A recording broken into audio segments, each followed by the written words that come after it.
ત્યારે એ જમાનામાં આ વિસ્તારના લોકોને એક કરવાના કોઈ પણ જગ્યાએ કોઈ એ ના મળે છતાં એક કરીને હજારો લોકો ભેગા થઈને અંગ્રેજો સામે લડતા હતા. અંગ્રેજો સામે ક્યારેય ઝૂક્યા નથી.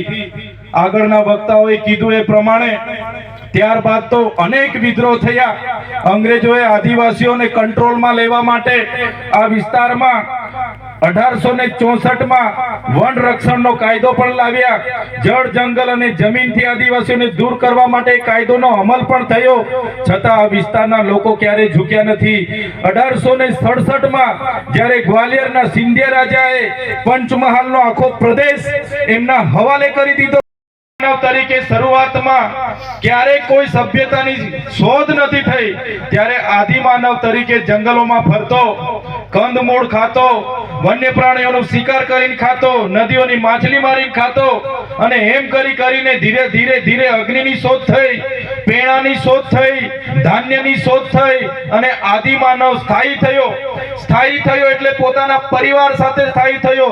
ધીરે ધીરે 1, 2, 3 એમ કુટુંબ પરિવારો વધતા ગયા અને એક ગામ બન્યું, કબીલાઓ બન્યા અને એક કબીલાઓના રાજા એ આપણા આદિવાસી રાજાઓ હતા.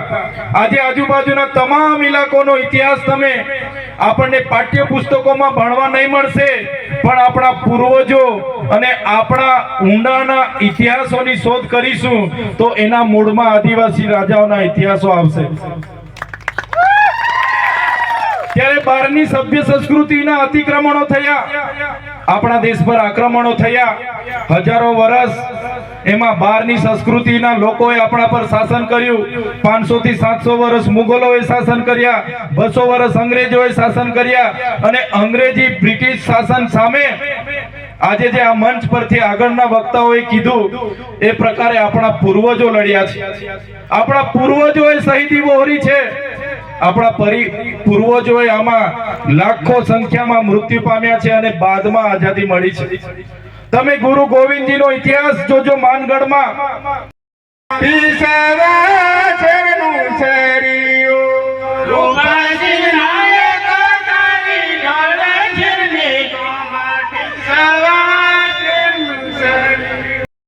તો મારી ખાસ નમ્ર અપીલ છે સૌ ભાઈઓ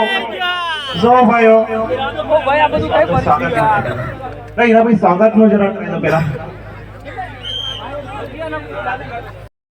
માટે અને સાંભળવા માટે સારું રહે તો ત્યાં પણ જગ્યા મળે તો ત્યાં બેસી જાઓ મિત્રો.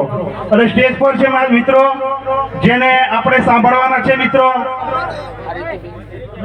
વધારે નહીં બેસતા. સ્ટેજ આપણું જરા હવે કેવું ના પડે મિત્રો.